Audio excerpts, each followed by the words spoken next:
আসসালামু আলাইকুম। আজকে আপনাদেরকে একটা মজার বিষয় দেখাচ্ছি। দেখেন, এই যে আজকে আপনাদেরকে একটা মানুষের সাথে পরিচয় করায় দিতেছি।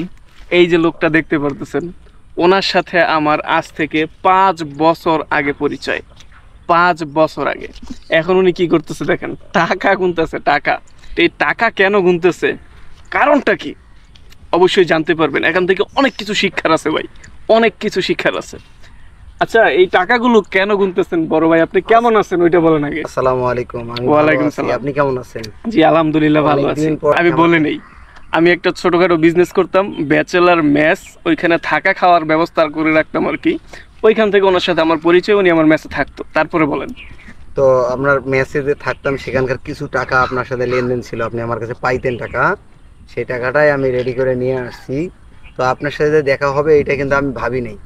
তো চিন্তা আপনাকে দূর করছেন থেকে দেখার পরেই আমি টাকাটা রেডি করি রাখছি, যাতে আপনাকে আমি সহজে দিতে পারি। মায়ের ভয়ে? না, মাইরের ভয় না ভাই, এখানে কথা হচ্ছে আপনি পাওনা টাকা পান আমার কাছে, আপনি আমার কাছে পাওনা টাকা পান, সে টাকাটা আমি কেন দিব না? আচ্ছা যাই হোক, দেখা হয়েছে ভাই, আপনার টাকা হঠাৎ করে দেখা হয়ে গেছে ওনার সাথে। হঠাৎ করেই, মানে কাকতালীয় ভাবে দেখা হয়ে গেছে। উনি হচ্ছে কি, ওনার কাছে আমি 5,000 টাকা পাইতাম। তো জানি না এটা ভয়ে করতেছে নাকি নিজের সততা থেকে করতেছে। উনি আমাকে বলতেছে উনি আমাকে অনেক দিন ধরে খুঁজতেছে।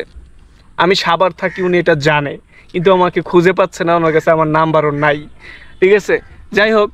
আমার সৎ ইচ্ছা থেকে আপনার টাকাটা আপনাকে বুঝিয়ে তুলে দিব, এইটাই হলো আমার কথা। কারণ মানুষের মৃত্যু কখন আসে তার কোনো ঠিক নাই। আমি যদি মারা যাই, পরকালে আমি টাকা কোথা থেকে আপনাকে ঋণটা পরিশোধ করব? এই জিনিসটা ভাই যদি সবাই বুঝতো, এই জিনিসটা যদি এরকম অনেক অনেক টাকা, প্রায় 4-5 লাখ টাকার মতো আমি মানুষের কাছে পাই, মানে কারো তো কোনো খোঁজ খবর নাই। অনেকে ভয়ে কল দেয় না, অনেকে আবার এমনিতেই দেয় না, অনেকে দিতে চায় না। এই জায়গার মধ্যে থেকে আপনি যে আমার এই টাকাটা ব্যাক দিতেছেন 5 বছর পরে, মানে আমি কি বলবো, মন থেকে আপনার প্রতি শ্রদ্ধা এবং ভালোবাসা হয়ে গেল। আর ভিডিওটা করার উদ্দেশ্য এটাই যে 1 টাকাও যদি আপনার কাছে কেউ পায়, চেষ্টা করুন দিয়ে দেওয়ার জন্য। যদি না দিতে পারেন তাহলে মাপ চাইবেন। যাই হোক, কারো ঋণ রেখে মৃত্যুবরণ করা ওনার কাছে আমি 5,000 টাকা পাইতাম। এই 5,000 টাকা উনি আমাকে দিয়ে দিচ্ছে। তবে ওনার এই সততার কারণে, এই সততার কারণে শুধু আমি এই টাকাটা নিব না, আমি এই টাকাটা ওনাকেই দিয়ে দিব। সকলের উদ্দেশ্যে একটা কথা বলি, আমি বলি, এই টাকাটা ওনাকে দিয়ে দেওয়ার কারণ হচ্ছে, কারণ আমি তো এই টাকার আশা ছাইড়ে দিছিলাম।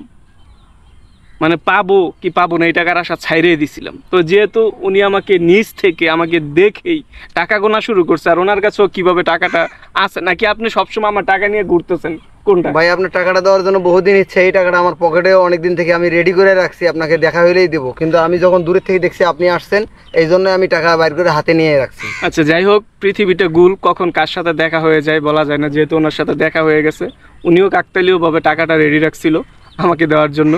দেখ, এই টাকাটা আমি নিচ্ছি না, এই টাকাটা আপনাকেই দিলাম। তা আপনার সততার পুরস্কার এটা। ওকে, তবে এখানে টাকা, এই টাকার প্রতি কোনো দাবি আছে কিনা সেটাও বলতে হবে। না না না না, দাবি নাই দেখেই তো আমি ভিডিওতে দিয়ে দিছি আপনাকে। আচ্ছা ঠিক আছে, আলহামদুলিল্লাহ।